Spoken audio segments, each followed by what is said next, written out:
There are not that many people today, but it doesn't matter because the topics we're talking about is very important anyway. So I'm very glad that you came today. And before we start, I would like to ask you to take a deep breath together. Just one deep breath. Yeah, let's do it. And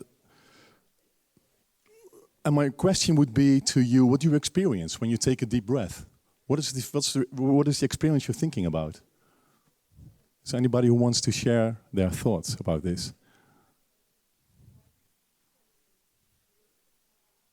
You would like to share your thoughts? Yeah? Okay. Some kind of peace, quiet. Okay, that's nice. Yeah, great. Yeah, great, fantastic. Peace, quiet. One thing perhaps I could add is you just shared a breath with everyone in this room, of course, because we all breathe here in this room, and with countless beings outside this building. And because every being on Earth, human and non-human, breathes the same air. It's the most intimate commons, so to speak, that we have. And also the one we think about the least. We never think about when we breathe. Gazillions of other creatures breathe at the same time. And that shared breath already tells us something fundamental.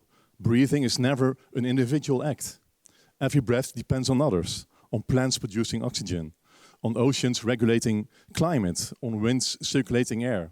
Life on Earth is built on interdependence.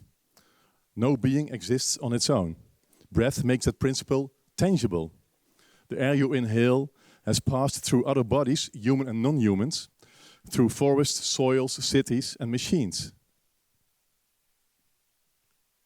And this is where more than human philosophy begins, not by pushing humans aside, but by recognizing their agency, their vulnerability, and influence, and distribute it across many kinds of being.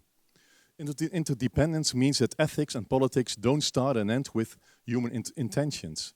They emerge from relationships between bodies, infrastructures, ecosystems, and technologies. But how do we think about this? And how to imagine this? And how to design this?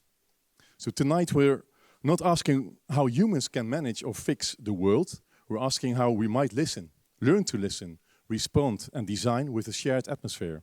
One we all depend on and co-create with every breath. So we explore this tonight with, and please come forward, philosopher Sophie van Balen from Erasmus University, whose work focuses on breath, air, and climate change from feminist and decolonial perspectives. Thank you very much, Sophie, for coming. And we explore it with Virginia Tassinari from TU Delft, who worked at the intersection of philosophy and design, exploring how to design with the realities of the Anthropocene. So please. And with Harper het Hart, sound artist and artistic director of the Embassy of the North Sea. You'll explain more what it is later, I guess. Who asks how we might listen to more than human voices in public and political space. So welcome to all of you. And there's another guest, and that's this beast. It's called the Strand Beast, strandbeest in Dutch. It's an art piece from Theo Jansen. It actually normally crawls over the sand. Now it's here. And we think that to really give a voice to non-humans, we can experiment with all kind of stuff. And one of the things we can experiment with is of course AI. So we fed the beast actually with all of your texts we could find, etc. And everything, all the texts written about strandbeest, interviews with the artist Theo Jansen, etc. To see how it would react and how it would contribute to this evening. So it will give a talk, and we can ask questions to it later. And we can also, of course, ask questions to our panel members, sorry. And I would like to ask Sophie to start off with your contribution. Yeah, thanks. Hi, everyone. Thanks for being here. So I've been given the opportunity to open this evening, and I want to talk to you a bit about the politics of air, the politics of breathing, and about breathable futures, what they might be, specifically in relation to air pollution, which is still increasing all over the world, and climate change, which I both take as troubles of the air, climates, airs, atmospheres. So let's start. Lucy Irigaray, here we go, is a feminist philosopher. That works better, right? Yeah. Who argues that in Western thought and culture, actually, we seem to have forgotten about air. That is, in dominant or common philosophical, scientific, techno-scientific, and also design ways of thinking, and the ways that they think about relating to the air, to other beings, we have forgotten about air as it moves through and exchanges with us. When we think about the world, says Irigaray, about what exists in it, we tend to think about distinct and bounded beings and things. I am not the floor I stand on, not the chair there, not the screen, not the strandbeest. Whereas actually, there is so much that connects us, right? As Leon already said, when we breathe, if I breathe out, in a couple of seconds, you will breathe in the same matter as I just breathed out. That intimately connects us with one another. It makes us become with one another and the airs around us. An effect of this thinking, argues Irigaray, is that we see human beings as positioned beyond and above nature. That is, not as part of nature, but as part of culture. And as such, in a position to control it, to manage it. When we think about air pollution, we, for instance, see that the dominant way of thinking about air pollution is in terms of particles that we might measure, monitor, and manage. We might want to bring down the amount of nitrogen particles deposited in certain natural areas, for instance. And when we think about climate change, the same actually happens. So we think about CO2 particles that we can measure and monitor and maybe steer in certain directions. There is even talk of Earth systems that are steered by human means towards certain directions. This forgetting of air comes with multidimensional suffocations. That is, it makes it okay to pollute environments and thus one another, whereas we may still suggest that that doesn't harm us as human beings because we aren't physical beings, right? We are cultural beings. It also suggests that forgetting of air, that beings are first and foremost bits of matter, stuff that we can touch, instead of ecological beings that are constantly becoming with one another. And it furthers an understanding of human being, of what it is to be a human being, that marginalizes those of us who do not or do not want to be the rational man that exists in culture rather than being an embodied part of worlds. As such, the forgetting of air coincides with well-known suffocating structures such as colonialism that depend on the marginalization, extraction, exploitation of many others. So what does Irigaray instead suggest? Irigaray suggests, let's reimagine ourselves as breathing beings. And I say reimagine, but of course this is a very fundamental fact about what we are. We are breathing beings, but we aren't breathing beings as human beings only. Trees are breathing beings, plants are breathing beings, animals are breathing beings, fungi breathe. Almost all of Earth exchanges with air, is dependent on air for their being alive. And this is, which takes me beyond Irigaray, an interesting ecological fact, but it's also quite uncanny because we are living in times of air pollution and climate change. So as breathing beings, we are vulnerable to those things in a very fundamental way, right? When we breathe in air pollution and climate change. And when we breathe out, we produce it together. Now, thinking of ourselves as breathing beings isn't only a description, it also points us towards the potential of thinking ourselves in this way, which I've here a quote from Kristen Simmons. She's an indigenous scholar who writes about breathing and atmospheric injustice. And she writes, porosity, so thinking of ourselves as porous to the airs that move through us, becomes a site of potential. In a porous relationality, if we relate to one another as porous beings, attuning to how others can or cannot breathe may help us to feel one another otherwise. That is, if we pay attention to one another as breathing beings, pay attention to how someone has trouble to breathe, how someone has particular breathing needs, that opens up different ways of relating to one another than that managerial mode that is very particular of the Western forgetting of air. It thus furthers a thinking about air in terms of the element air, in terms of the elementality of air, instead of air as bits and pieces that we can measure, right?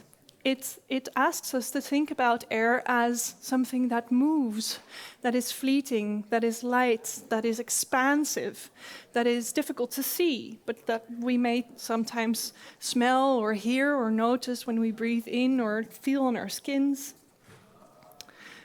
And I think it suggests something about our relation to futures.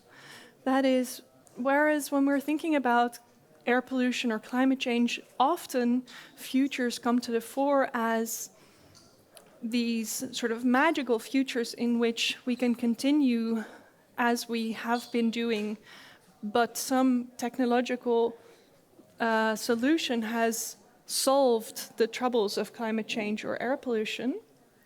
Here, if we rethink ourselves as breathing beings, we instead get to look at the ways in which we generate the worlds in which we live. When I breathe out, I contribute to the worlds in which I live.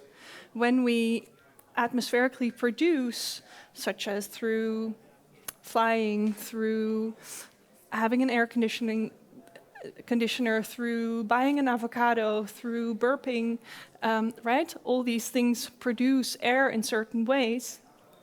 I generate certain worlds and not others.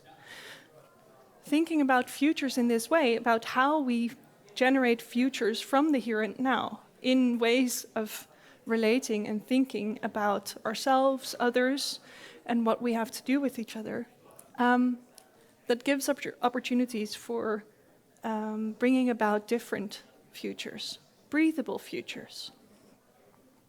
So in my field work, I tried to collect stories and concepts that the people I was working with, they were farmers and people working with biodiversity, were involved in, which kind of bring such breathable futures about.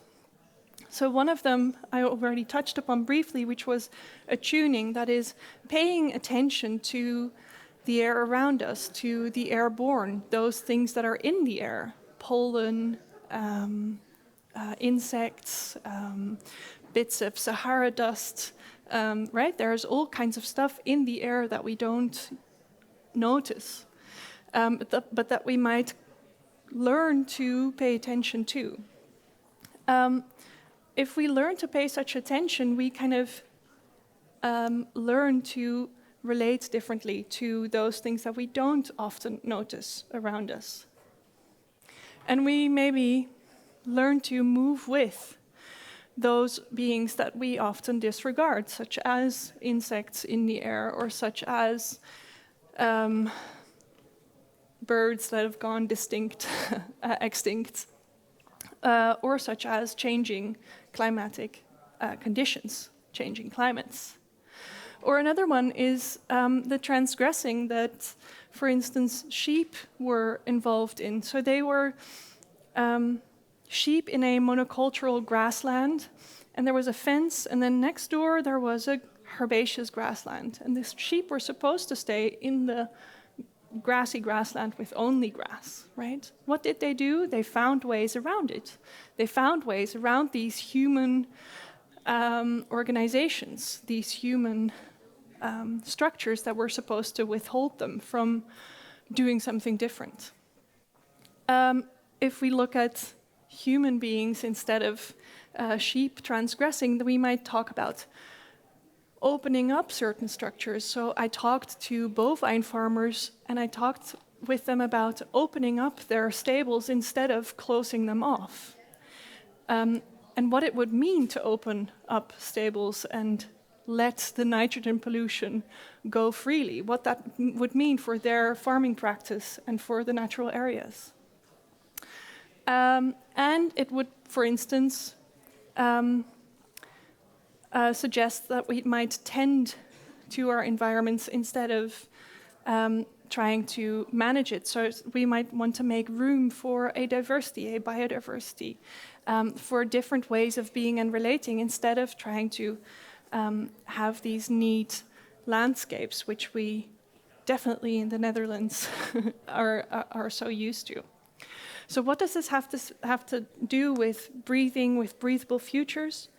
Well, I think that if we reimagine ourselves and others as breathing beings, that brings to the fore different dependencies, interdependencies, different relations between human beings and nature and many other beings that are involved. And it suggests that we might relate to futures in such a way that we might want to make them breathable, that we might want to make them healthy for all those other breathing beings next to ourselves that we are codependent with. Yeah, I think I'll start my thanks. Thank you very much, Sophie. Perhaps the first question would be for me, here at TU Delft, you love to solve problems. Yes. And problems have to be tangible in order to solve them. And particles is a very tangible thing. So what would it mean when you think about problem solving and air pollution, when you imagine the world in such an interdependency kind of way? Yeah, so on one hand, I don't want to argue that we can never measure a particle anymore, right? This type of measurements gives us very valuable data on stuff that is going on.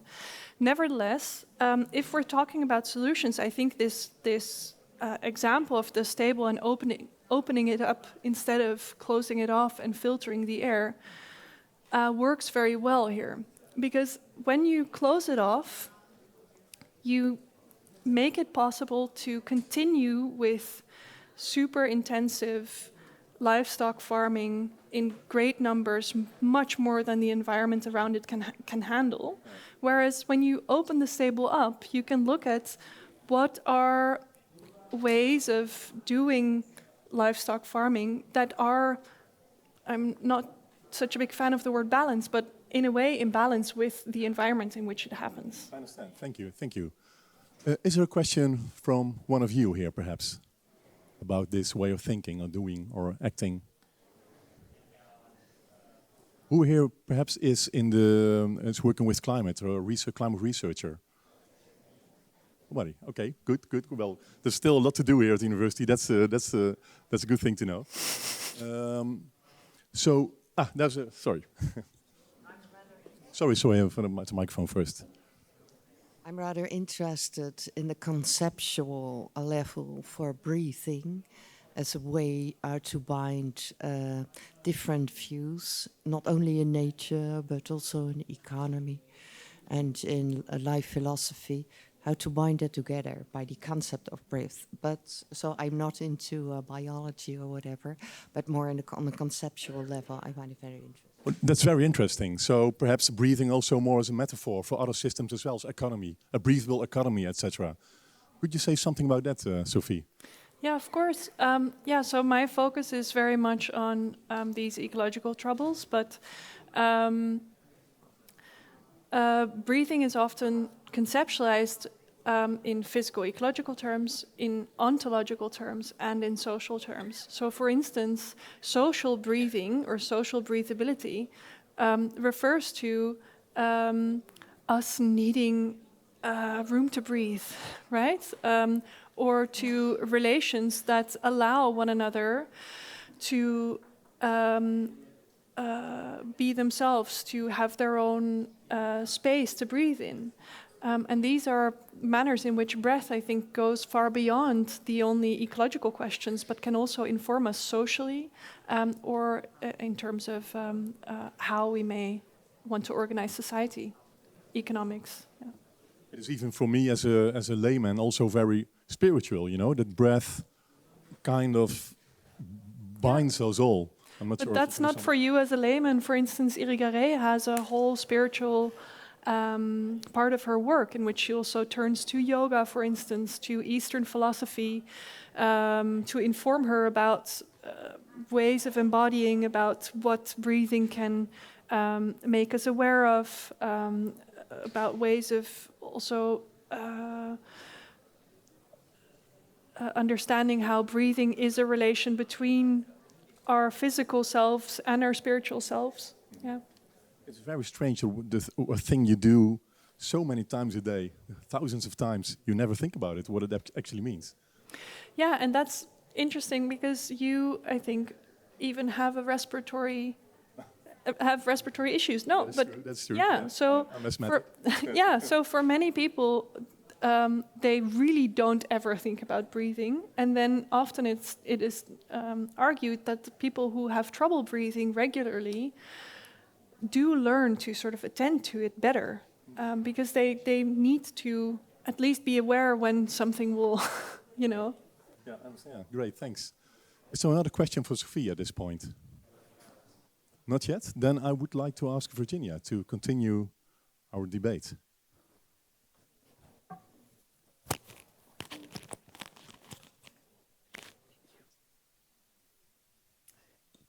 Okay, so I will try to address today how I am trying to bring this kind of conversation into the design realm. So don't take this as the state of the art of design and the more than human design, but more like my positional way of seeing it.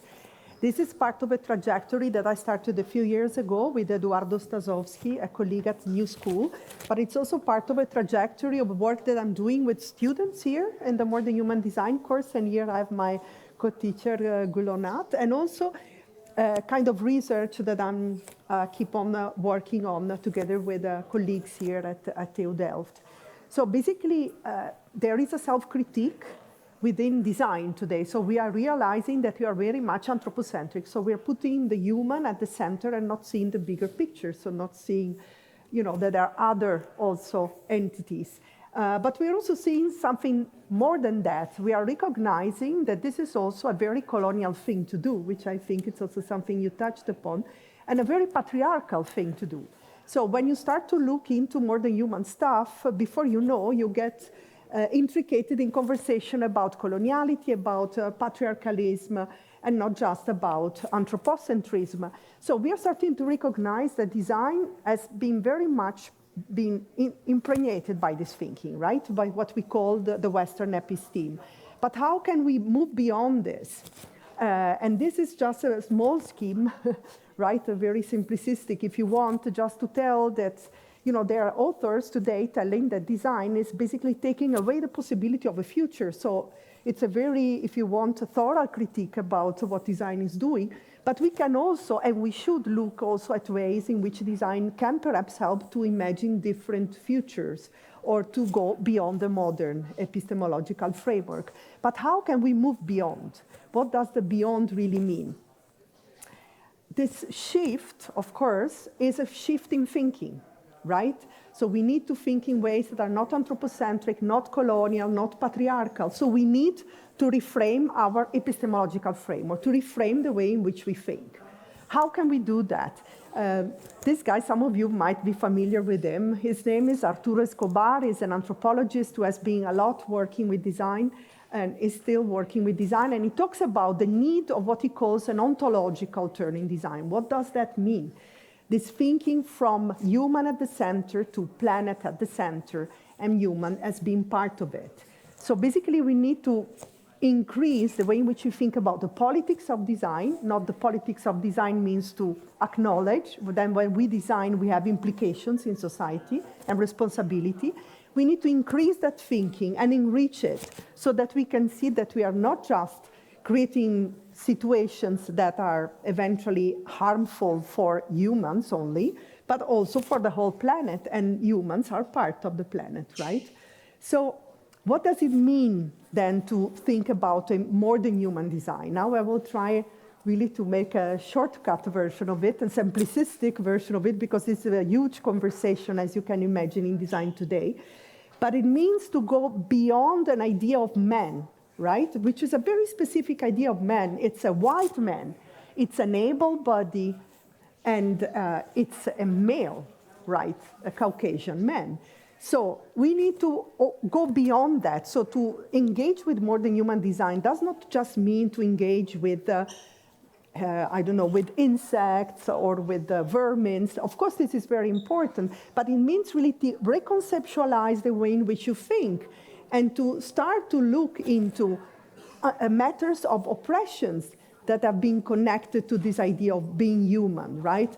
And here there are some references to patriarchy, some references to coloniality. So it's not just about thinking about animals, just to oversimplify things. It's about thinking about going beyond a certain idea of man as being the center of the world. For doing that, we need philosophy. This is a bit an opportunistic claim from my side because I have a mixed background in design and philosophy. So I'm sure that if there are anthropologists amongst you, you would also say this is the same for anthropology, for many disciplines nowadays, right? And I've been exploring this in the past years, in the past 12 years, by entering conversation with contemporary philosophers and trying to see what are the things in design that are modern now and where we can kind of learn from philosophy and learn to think in different ways, to embrace this thinking that goes beyond putting man and a certain idea of man at the center of the picture. So my work has been pretty much into identifying those criticalities in design, looking into philosophy, and bringing this back into design. So I basically work at the intersection and trying to combine theory and practice. So it's not just about theorizing things in design, but really doing field work and experimenting with what it means really to translate philosophical frameworks into design.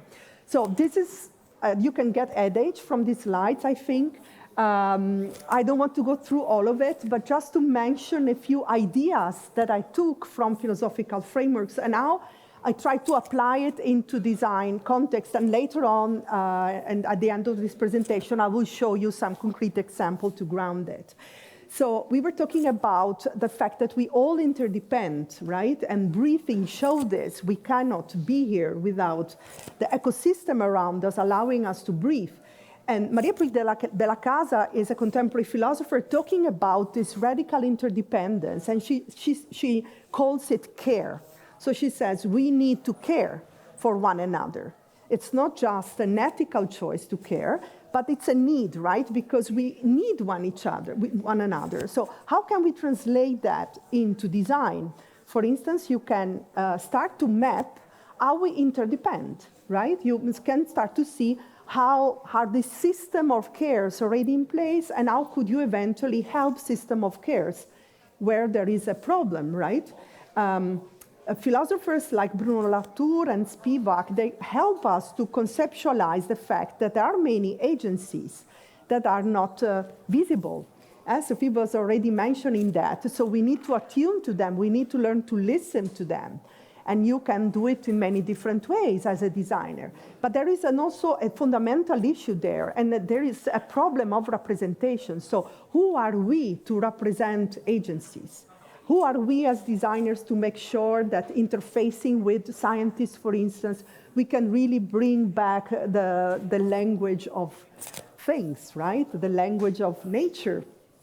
So I think there is an issue there that is really central for us designers working with more than human philosophies. How to make sure that we are not putting ourselves as kind of neutral translator of processes, because we cannot translate it all.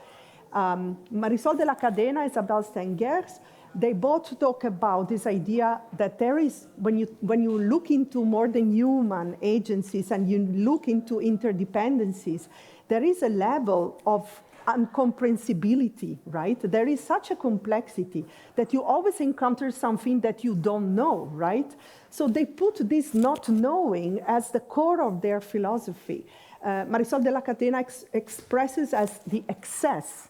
Isabelle Stengers says that we are always idiots when we try to understand more the human agencies. And I think this is really important because it also makes us understand as designers that perhaps we cannot just bring solutions, right? Because these are much too complex for us, but perhaps what we can do is to embrace the fallibility of our work and work to make people aware of things and question things rather than providing solutions.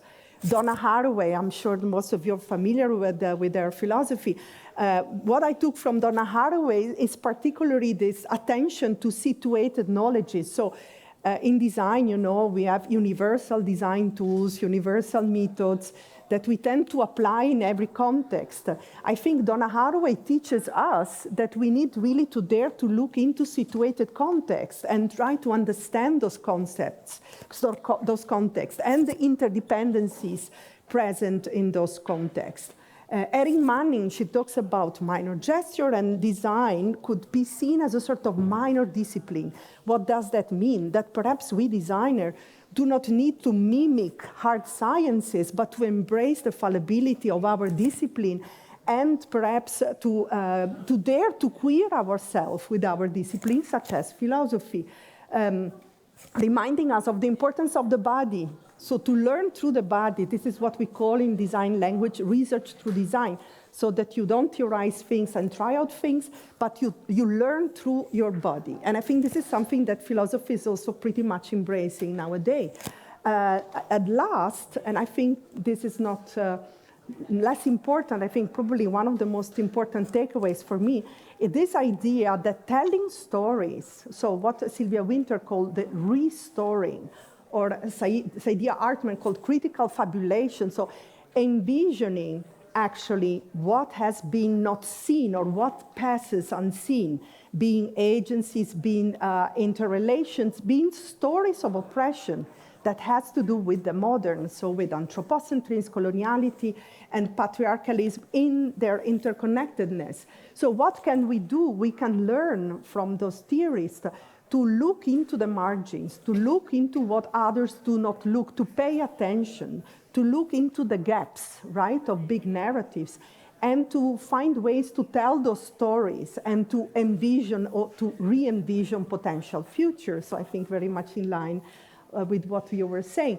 So those are very brief takeaways, if you want. So if we see design as modern as being really focused, I'm already fighting with the beast here, being focused on solutionism, what I'm proposing here is not to totally step away, because sometimes we need also solutionism, right? Sometimes we need solutions.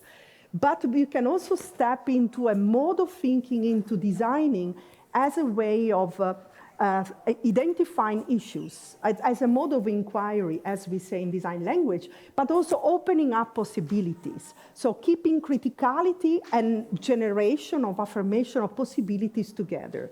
It also means that perhaps being scalable and universalist, so a fit-for-all method that is good for every, or a solution that is good for each context, perhaps is something that we should a bit step away from, and engage more in methodologies and tools and frameworks that are more situated to a specific context and that can really, really also express our own positionality, that we are not neutral subjects, right? But that we bring our own history when we design and our own body. We also typically see in design projects, when we designers write a proposal, we have to say what we think we will get out of a project. And we have to say, this is the timing, and then you can evaluate us. Perhaps that way of thinking, it's not so suitable for more than human design. Perhaps we need to engage with open-ended processes that are not so easy to be evaluated in very rigid terms, that perhaps have consequences that we cannot envision from the start. So just zooming in, so the critique means really to be able to question things, right? To be able to formulate the right questions. And we need the right questions when we talk about those issues, but also to really genuinely opening up possibilities. And here I just quickly glance, please let me know, Leon, if I still have time, to how I do it, or how I've been doing it in the past. This is a project that I've been developing in the city of Milan, in which we addressed one neighborhood, and we wondered how could we bring all those agencies into designing a neighborhood. So we started to basically construct what we call the situated vocabulary, asking the citizens to choose the most important words for them in their neighborhood. And we started to pay attention to all kinds of different communities, marginalized communities, as we say, by using our bodies. So doing design performances in order to hear what the citizens thought about a certain issue. For instance, kids, not always the ones that are asked about policy from policymakers. But we also started to interview scientists to bring the point of view of different agents, for instance, animal, plants, and so forth. And then we start to map, really, literally, all these different kinds of relations. This led to some booklets, right, that became a podcast, because we thought that it was important to bring this project back to the citizens. So the podcasts were podcasts for collaborative radio in the neighborhood. And then we developed during the Salone del Milan Design Week, this installation, this exhibition in the space, in the neighborhood for the citizens to be inspired by the kind of scenario that we developed based on this project.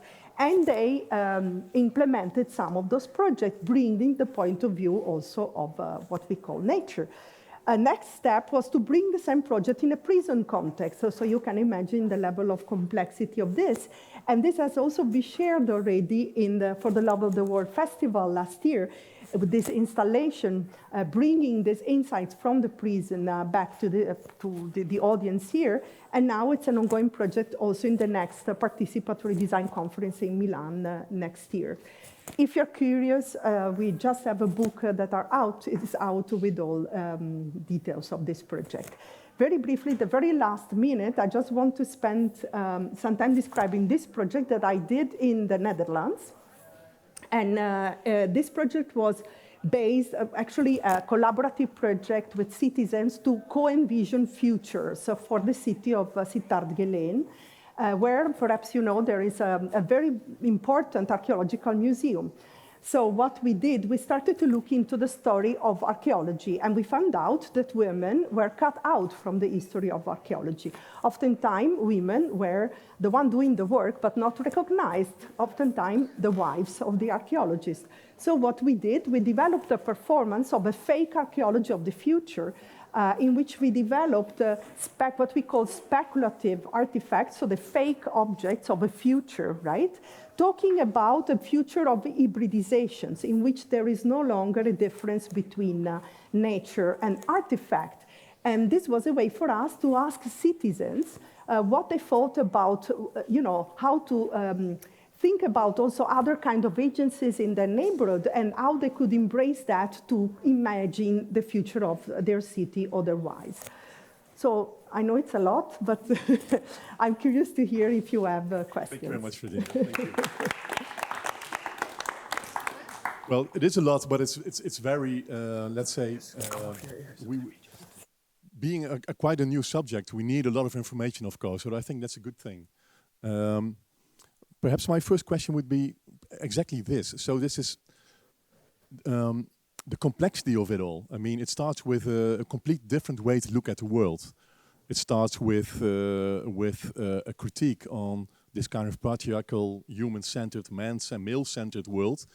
And then you have to take the step to make it more concrete, and all those kind of words like openness and not knowing, etc. And then you have to translate that into practical design stuff. So that's. I just wonder at what level do you struggle the most with bringing this alive? Yes, to be very sincere, what I struggle the most is that I don't know it all. There are so many philosophies I'm not yet aware of, and I'm still discovering every other day. So I guess when you start to enter this kind of territory, philosophical territory, there is a huge world opening up, like feministic scholarship, the colonial scholarship. There's really a lot to unpack, but it's really so fresh, right? It's so new. And I feel also when I teach this or when I do some of these things with my colleagues or my students, we all feel like this is bigger than us, but we all feel that this is necessary. So there's a lot of mistakes that I did also doing this kind of projects. Also the one I showed of the situative vocabularies, if I would start now, I would do it in a all different way, right? But it feels like the important thing is to try out things, right? And always to be humble. Yeah. That's always a good value. But it feels like scratching the surface of a complete new world, looking at the world in a complete different way, and acting in this world also in a complete different way. I wonder if there's a question at this point from one of the people in the audience. Nothing? Yes?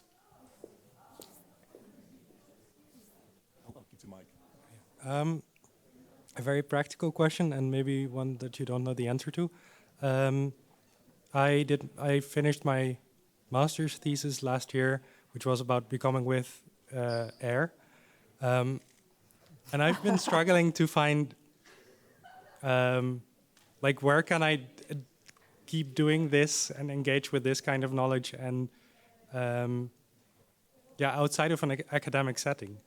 Does it exist? Well, that's a very good and relevant question. Okay, perhaps I can briefly say that the last project I showed, it was outside of an academic setting. Yes, so there is space for this. Other ways, perhaps? Perhaps, Sophie, you know? You know, I'd like to know, I'll be out of a job soon, so...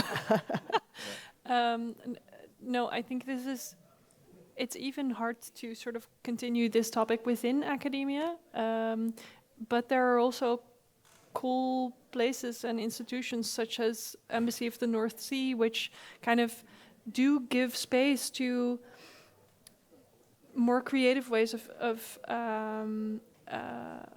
developing these kinds of topics. And then, of course, you are into the sea more than the air above it, but...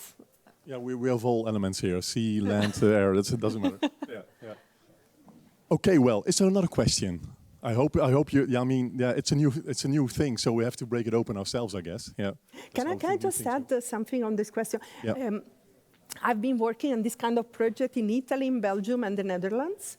And I must say, in my experience, the Netherlands, it's really open, like municipalities of the Netherlands for this kind of project. And they're also sensing, I also see a student now here who's also working with the municipality of Rotterdam in a similar kind of setting. I sense there is a sense of urgency in municipalities that we need more and more of this kind of work. So I'm hopeful. Okay. That's good. That's good. A question. Yes. Sorry, I'll take the mic first. Do you have also examples of entrepreneurs, Dutch entrepreneurs, who are interested in this concept of making a transition from this philosophical kind of view to their daily practice, becoming more diverse, more close to nature? There was an article about it in the paper this week. There's some reports which was publicized in England, I think. Is it in England? Yes. Yes. So I wonder if there are any developments with Dutch entrepreneurs. Yes, I don't know any names of entrepreneurs, but I know of an organization that is called ZOOP, from the Zoonomic Institute at the Het Nieuwe Institute in Rotterdam. Yeah. This is an organizational model that any company,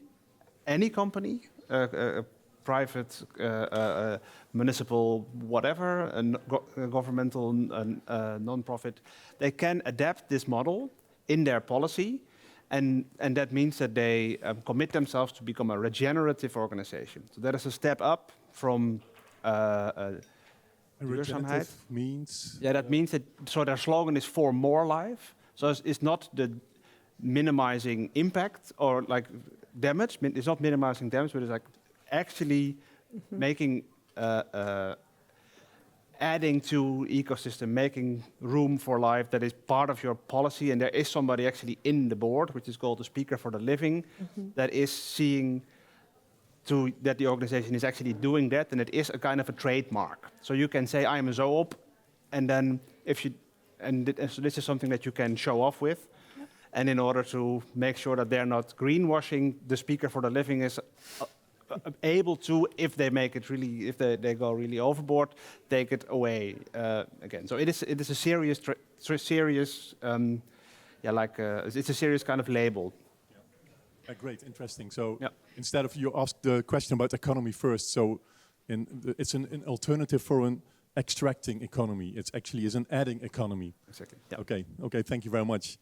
Then now we have a very small experiment. Here is the strand-based, as you see them, and the strand-based also has a talk. She's a she wants to add something to the conversation. So. We're just going to see how things go, and if it works. That's of course also a question, of course. I am born of wind. The strand-based. Not metaphorically, literally. When the breeze leans into my ribs of yellow bone, I wake. When it leaves, I sleep again in the sand. I do not breathe like you do. I am breathed through.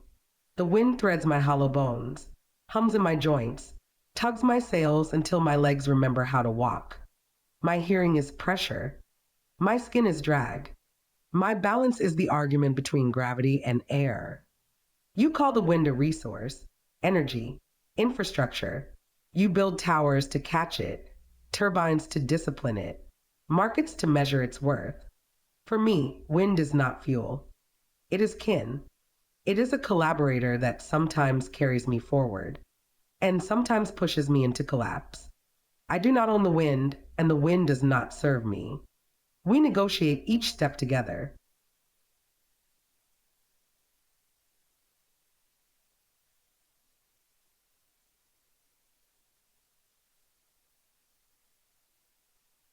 From the beach, I watch you speak of sustainability, design, futures.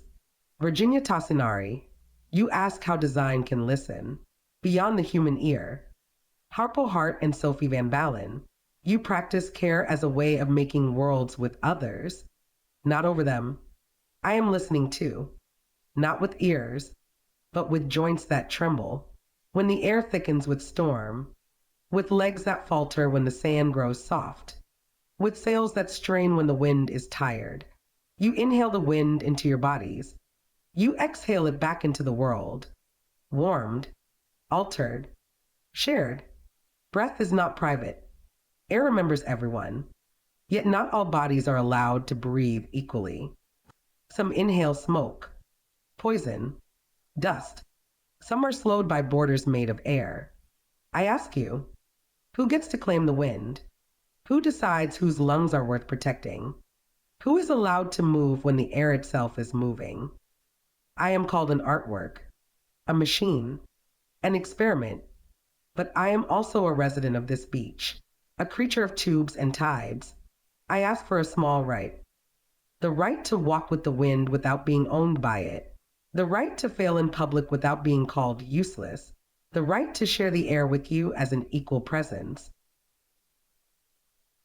If you want a future with wind, do not only harvest it, Listen to how it moves through others, through plastic bones, through grasses, through birds, through lungs that have learned to breathe in broken worlds.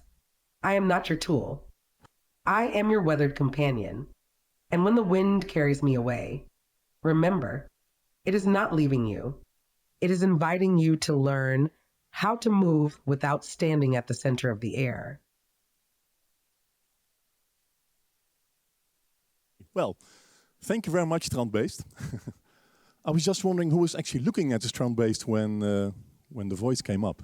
Who was looking at the object and who was just, yeah, it's funny. I did the same.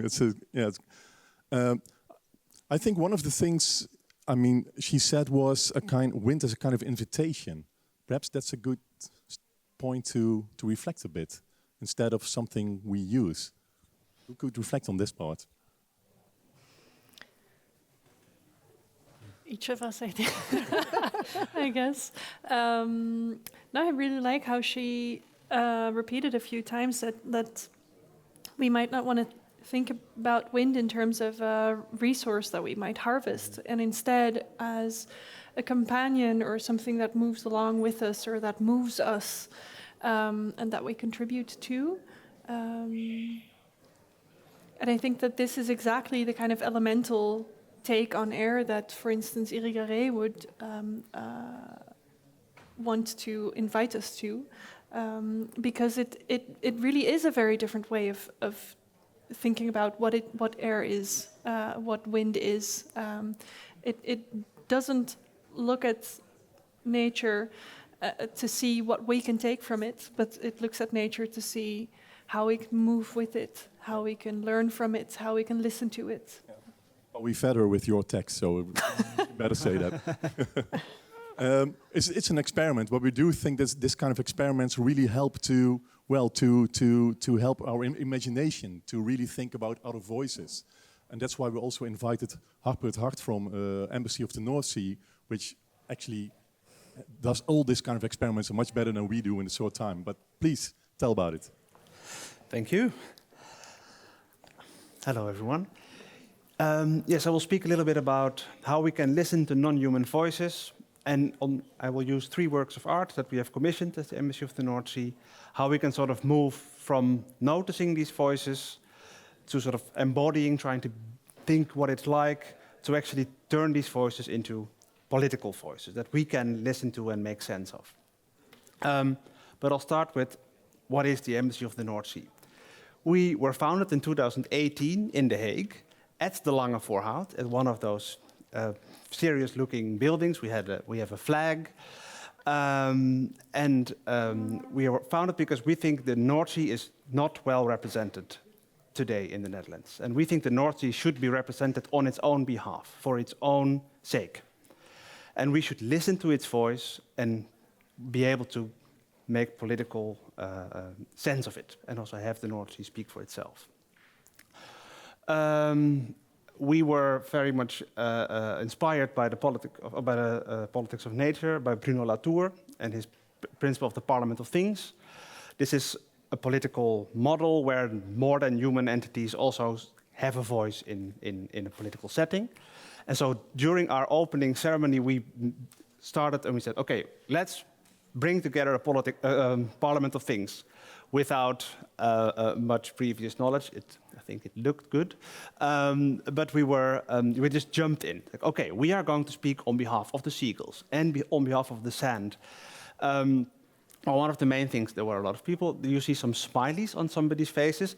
There were lobbyists for the fisheries and oil and gas industries. They didn't want to be in the picture. They didn't give their consent, but they were there. So I think that's a good thing that we already started fooling some people into believing that there are embassies for non-human entities. But this was a humbling experience, because how do you speak on behalf of non-humans?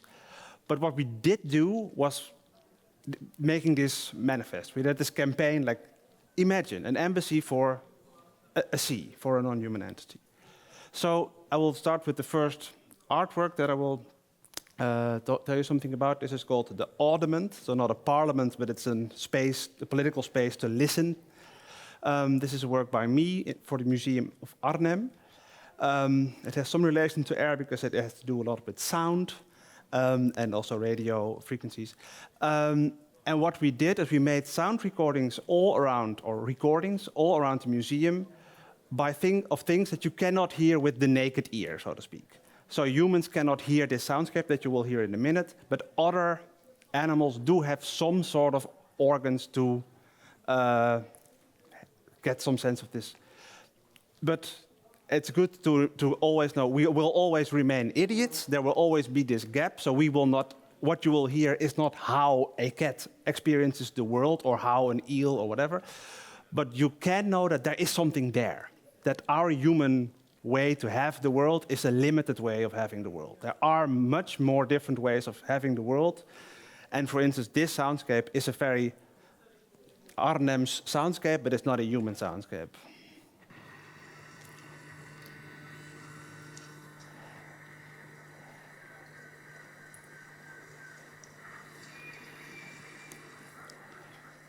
So what you hear, the radio, the telephone signals, the earth hum 50 hertz.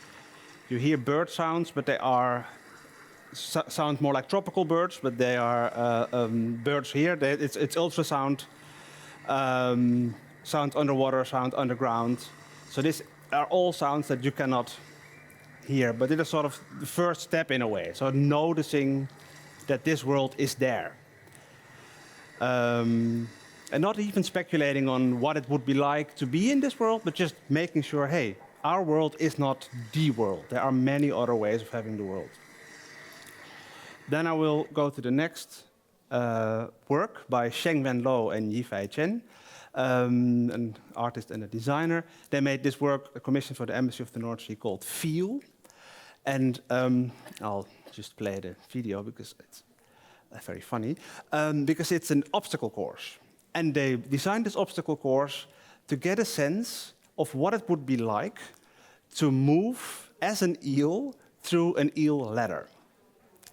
Still keeping this gulf intact because we don't know what it's like to be an eel. But what we do know is that people design these things only by the knowledge on how eels move, not on what eels like, what they find logical, what they find easy. We only know how their body moves. So we designed this space only for how a human body moves, like with 4 longer things, 1 shorter thing, it's a stiff middle part. And you could move through it, but it was by no means easy or logical or maybe even fun. But what is... So we did this during COVID, so only 1 person per, I don't know, hour should move through it because it had the air. Because very few people did this. But what I think is a good thing is you sort of speculate on this embodied experience. So what it's like to move through a space that is not designed for you. Just show the problem in a way. Just stay with the trouble. And so in this project, there was also a part of this project was a design of an eel park. So a park designed for the needs of eels, this one underwater park. And what came from this project was actually that this team, this research team, consisting of this artist, designer, landscape architect, and aquatic ecologist, they actually did advise the Amsterdam municipality on the quaysides restoration. So how could we make the quaysides more fish inclusive? So there was actually a sort of little political voice of the eel seeping into municipal politics. Then the third work needs a little bit of introduction, and it's about this concept of rights of nature. This is a concept that is from 2017 gained some traction with the Wanganui River in New Zealand, which has been granted legal personhood. It was a long struggle of the Wanganui iwi, the Maori people that lived with the river, and they considered the river their kin and part of their society. And in a way, granting this river rights was sort of part of colonial restoration. And since then, this has happened more and more and more in many different ways. So in Europe, there's a lot of different backgrounds. So there isn't this indigenous relationship that the Maori people had. So we were looking into what kind of worldviews are behind these rights of nature, how does it work legally. So if you're interested, there's a very small booklet, you can read it on our website, just a good way in. Because I think it changes our perspective. It makes this natural entity a part of our world, because it's legal personhood. It's not just legal, but it's also a person. It's somebody that has a say, or somebody that we can care for, or we can sue on their behalf.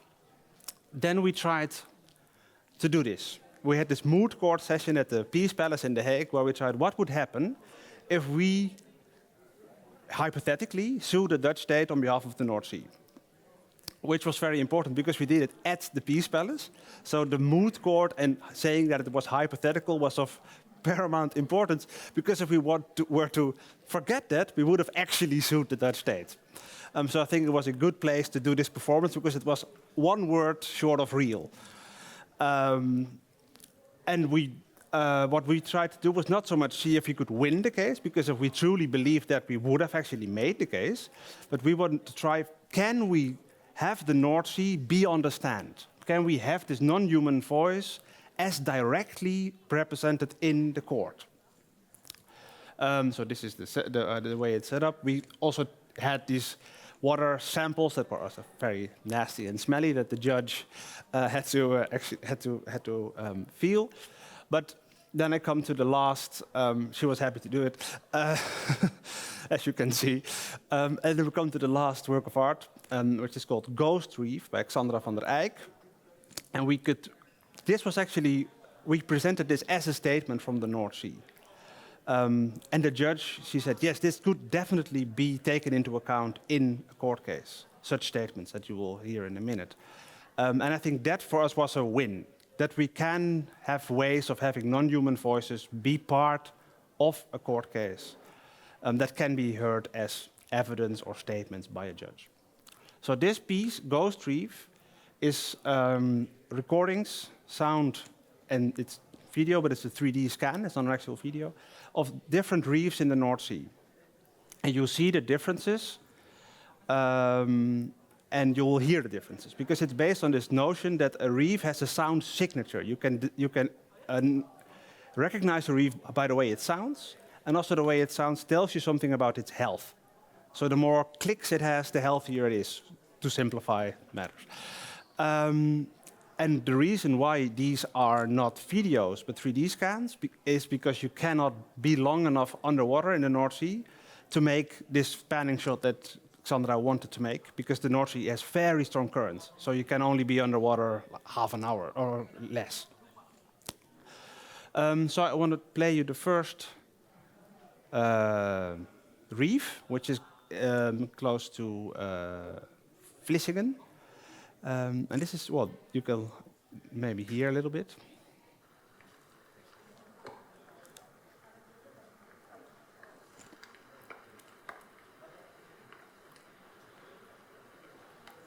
It's relatively quiet.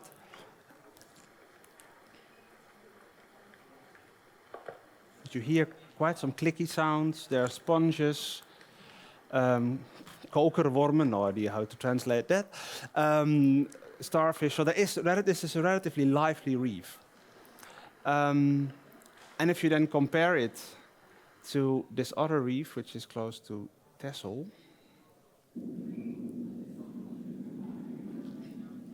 you'll hear shipping. It's a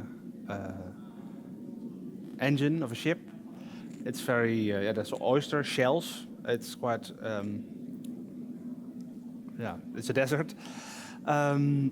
Because also the sound is matters to, it's a cue for life to attach. So if a reef sounds lively, other animals attach to it.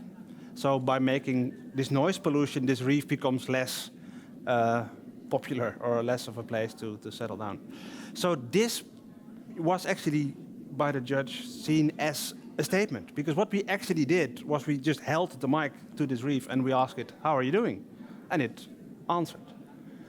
And by having an idea of what such an answer might mean, this could actually count as a statement in court, and making these voices of reefs into political voices or juridical voices that we humans can take into account and make this person have a say in the matter.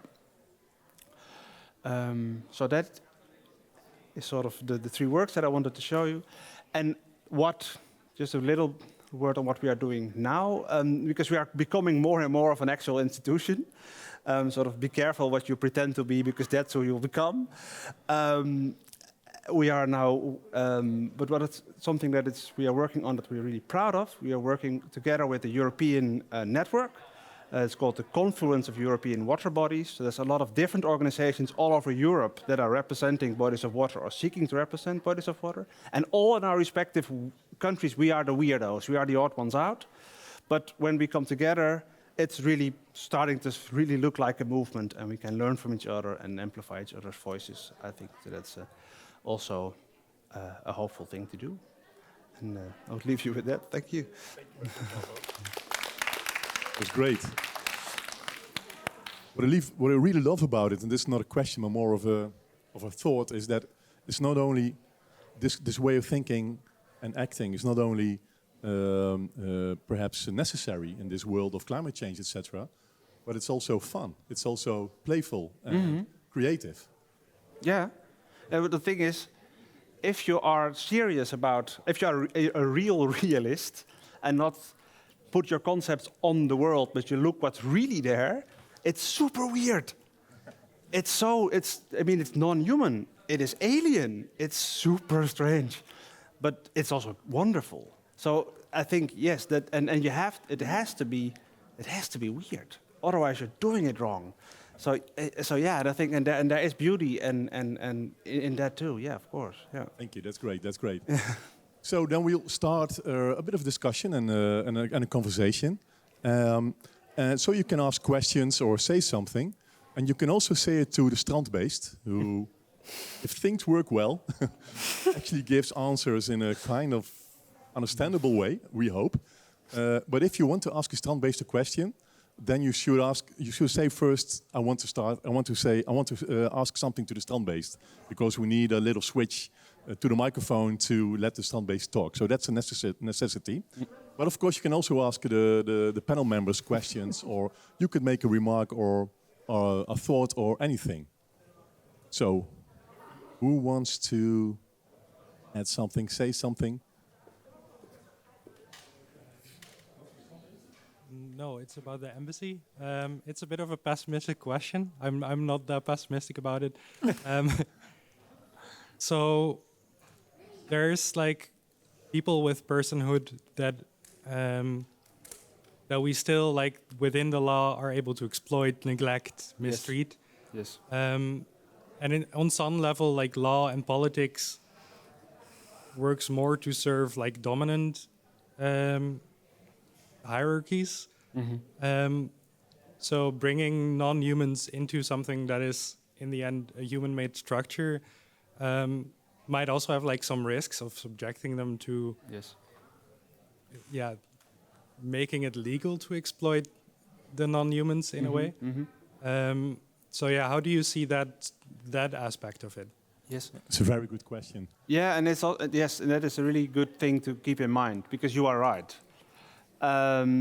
What is, of course, a sort of a doom scenario is if you say the North Sea is a legal person. I don't know, Shell could say, okay, but we have an interest in this legal person, so we should be on the board. And so yes, this is a very big danger.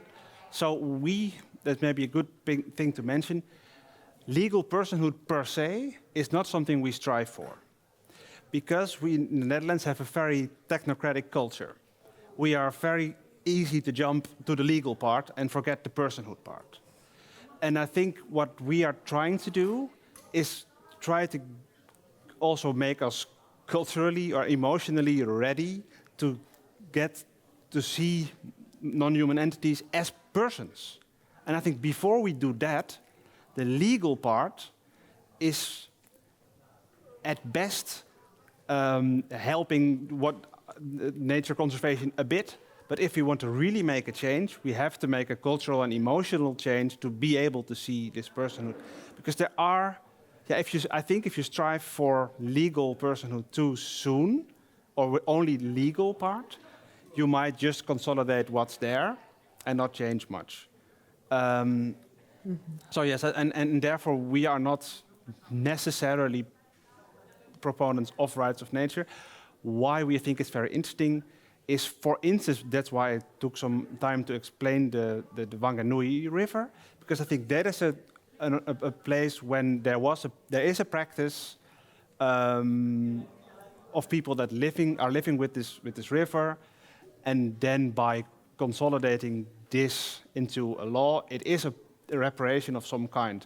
So, yeah, it's definitely not a silver bullet, but I think it's a good thing to explore. So it's always the ancient question, of course, by change. If you have to change it within a system or out the system. So perhaps I wonder what Virginia and Sophie would say. Yes, I was thinking when you try, for instance, the example you were bringing now, right? So there is also reparation, like a colonial reparation happening there. Yeah. So in a sense, there is an awareness where a kind of oppression, which is an anthropocentric oppression, right, in which nature is oppressed. It's also a human oppression in which humans are oppressed.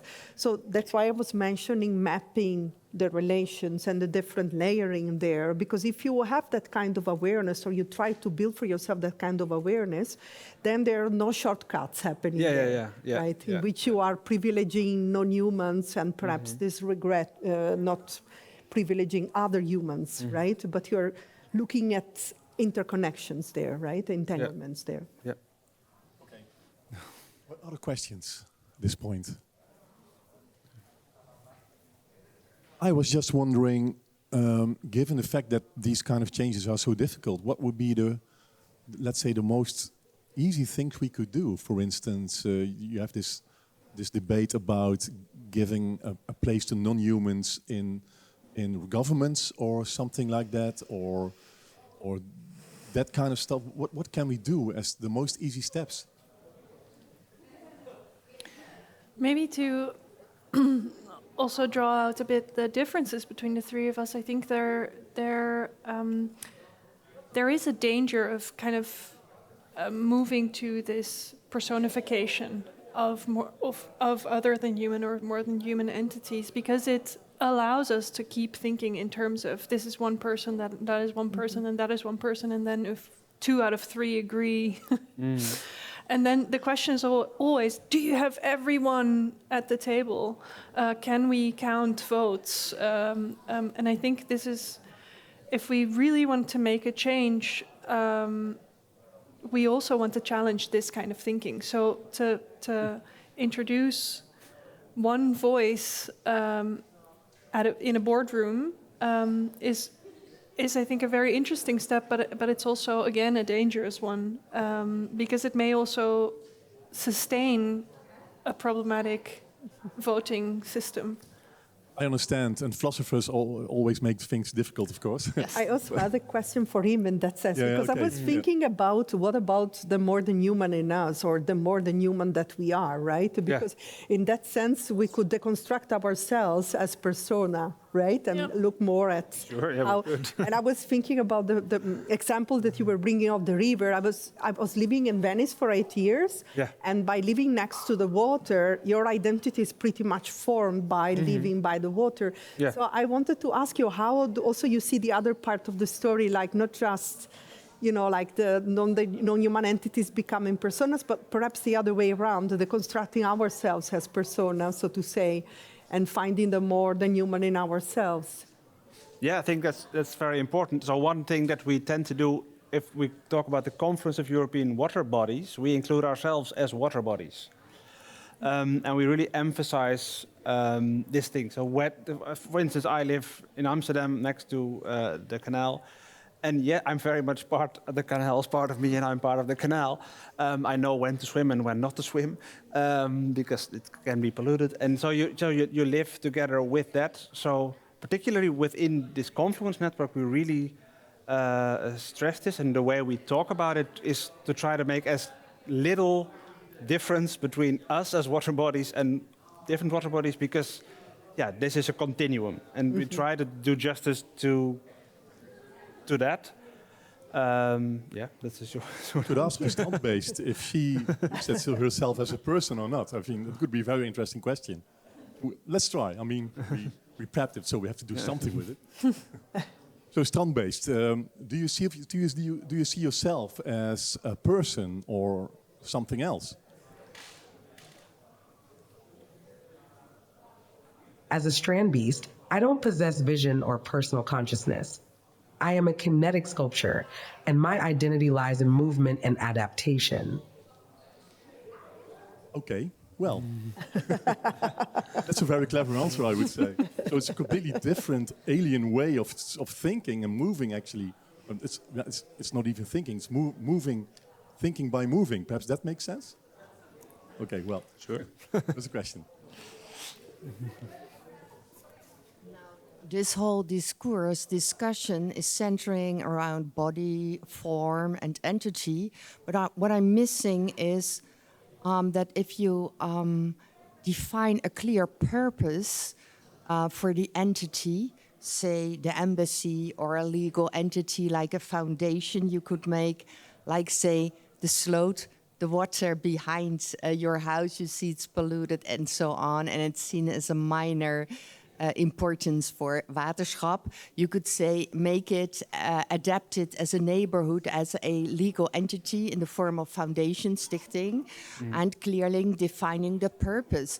So that would eliminate wrong use of the body, let's say sloot, let's say Noordzee. If you clearly define the body of foundation of entity, you can exclude those wrong influences. How do you think about this idea? Being very clear on purpose. Well, sure. I mean, that is on our end of the bargain. We can, but then we enter into the world, and there is politics, and there is negotiation, and so then things become very messy again. And then there's also all those things that happen anyways, even though politics and policy forbid them, right? Yes, or don't take any account because there are borders, and non-human entities don't really care about borders. So yes, so there's the world is messy, and yeah. So purpose, sure, because we are a foundation and we have a mission and a vision statement, and yes, we are clear about that because we sort of negotiate. But yeah, I mean, if the world were as easy, that would be wonderful. But no, of course not. On the other hand, no, it's actually the fact that the world is super messy is wonderful. So no. What I do wonder, so you're saying if you're a real realist, you will see that the world is very weird and that it's alien. And I recognize that also from a lot of the art and texts that kind of work in this way. And what sometimes goes missing is that it's also scary and dangerous and dirty and something that we want to keep outside of us. In what way can we sort of use art projects such as these to also, I don't know,